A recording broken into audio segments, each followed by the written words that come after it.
अवघ्या 2च महिन्यापूर्वी आपण सर्वांनी आपल्या लाडक्या नेत्याला आदरणीय दादांना गमावलं। आज त्या पार्श्वभूमीवर बारामतीची ही विधानसभा मतदारसंघाच्या पोटनिवडणुकीची उमेदवारी आज अर्ज दाखल करत आहे।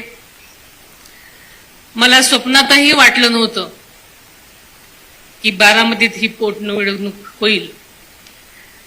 दादा अजूनही आपल्यात नाहीत असं अजूनही वाटत नाही आणि हे मला मान्य नाही, पण नियतीने हा काळ तुमच्यावर आणि माझ्यावर खरंच वाटत नसला तरी आणलाय। दादांचं जाणं ही केवळ माझी माझ्या कुटुंबाची वैयक्तिक हानी नाही, तर बारामती, महाराष्ट्र आणि देशाची हानी झाली असलं म्हटलं तरी वावगं ठरणार नाही। दादांसाठी बारामती म्हणजे आईसारखी होती।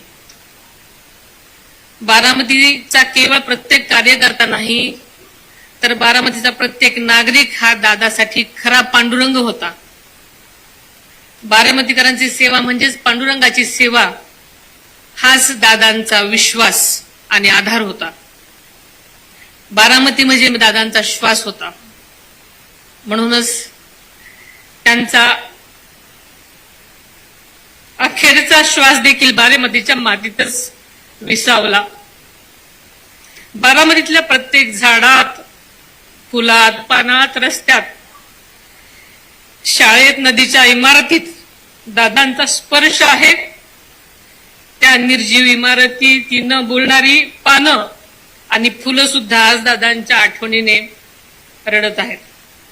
बारामतीकरांच्या विकासासाठी, आदरणीय दादांचं स्वप्न पूर्ण करण्यासाठी मी माझं दुःख सुद्धा तळघरात कोंडलं आणि अत्यंत धीरानं आपल्या सगळ्यांसाठी बाहेर पडले।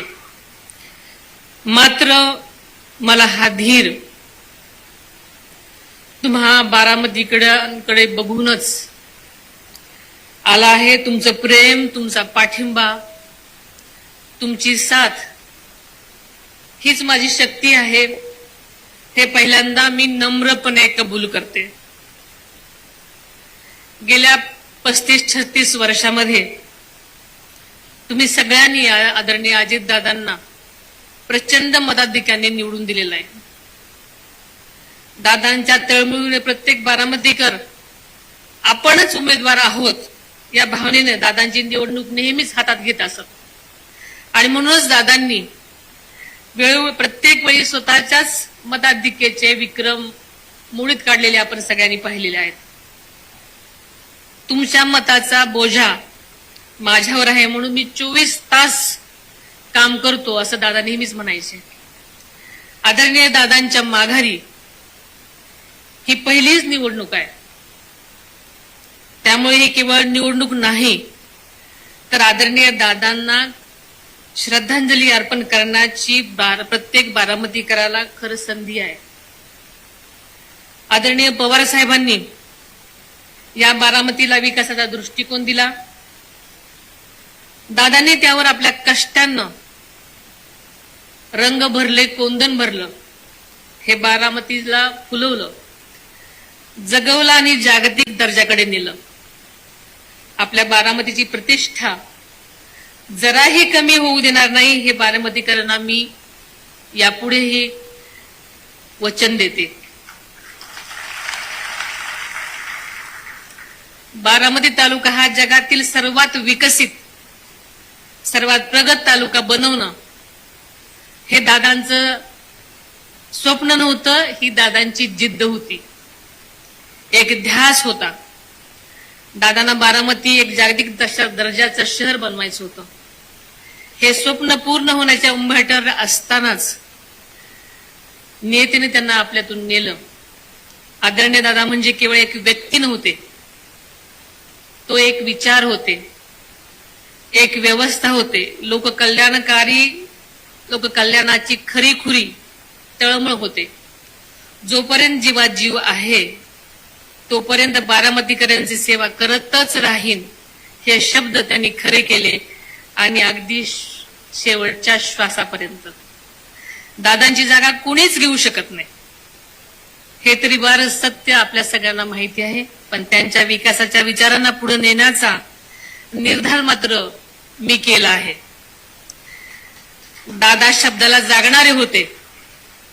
दादांचा एकही शब्द खाली पडू देणार नाही.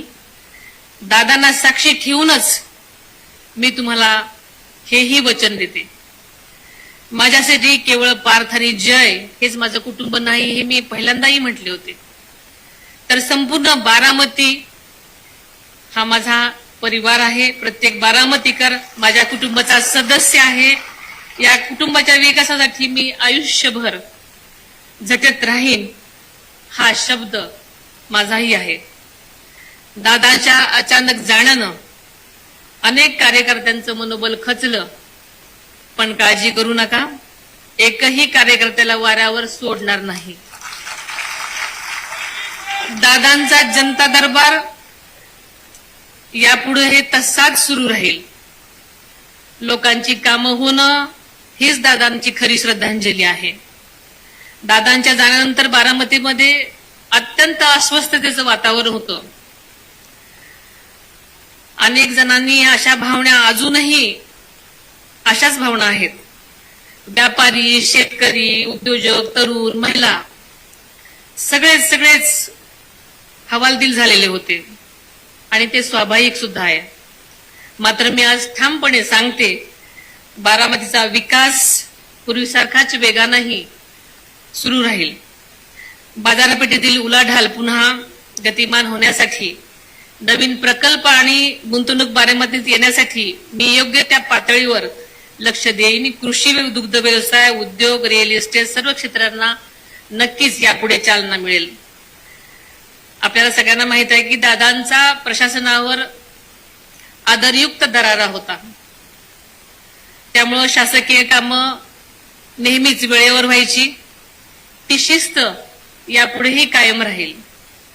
प्रशासनावर मजबूत नियंत्रण राहील आणि सामान्य लोकांची सुद्धा कामं वेळेत राहील याची खात्री आपण बाळगा. तसेच महिला आणि मुलींच्या सुरक्षिततेबाबत दादांच्या नंतर सगळ्यामध्येच संभ्रम निर्माण आहे की आता आमचं कसं होणार.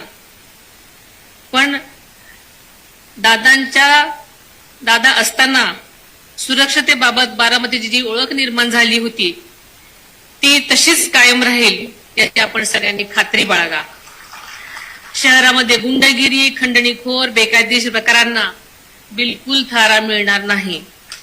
कायदा सुव्यवस्था अधिक मजबूत करण्यासाठी प्रशासनाला योग्य त्या सूचना दिल्या जातील. प्रशासनातील सर्व विभागांशी सुयोग्य समन्वय सुद्धा साधला जाईल. त्यामुळे आपण सगळ्यांनी यापुढे कसल्याही काळजीचं कारण नाही. निरा डावा कालवा बारामतीच्या शेतीसाठी हा जीव आहे, आपल्या सगळ्यांना माहिती आहे. शेतकऱ्यांना पाणी नियमित यापुढेही मिळत राहील यावर पूर्वीसारखेच लक्ष राहील. बारामतीसह राज्यातील शेतकऱ्यांना अवकाळी पाऊस आणि गारपिटीचा मोठा फटका बसलेला आहे, आपण सगळ्यांना माहिती आहे. नुकसान झालेल्या पिकांचं सुद्धा तातडीने पंचनामे होतील आणि राज्य सरकार त्यांच्या पाठीशी भक्कमपणे उभे आहे, आपल्याला सगळ्यांना माहिती आहे. बारामतीमध्ये नवीन उद्योग, रोजगार निर्मिती, पर्यटन विकास, कृषी प्रक्रिया, उद्योग, शिक्षण व आरोग्य सुविधा या सर्वच क्षेत्रांमध्ये विकास सुरू राहील.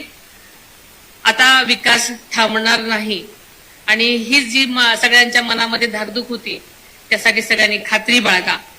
जनाई शिरसाई, पुरंदर उपसा योजना, खडकवासला फुरसुंगी बोगदा प्रकल्प आणि महत्वाकांक्षी नीरा करा नदी जोड प्रकल्प यंदाच्या अर्थसंकल्पामध्ये यांची घोषणा झालेलीच आहे, आपल्या सगळ्यांना माहिती आहे.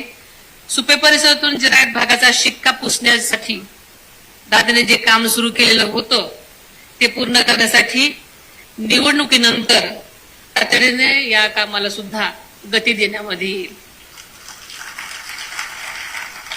देशाचे पंतप्रधान आदरणीय नरेंद्रजी मोदी साहेब, गृहमंत्री मान्य श्री अमितजी शाह साहेब, मुख्यमंत्री माननीय देवेंद्रजी फडणवीस साहेब, उपमुख्यमंत्री माननीय एकनाथजी शिंदे साहेब आणि मंत्रिमंडळातील सर्वच सहकाऱ्यांचा मला भक्कम पाठिंबा आहे. आपण तुम्ही सगळ्यांनी आता प्रत्यक्ष पाहिलेलंच आहे.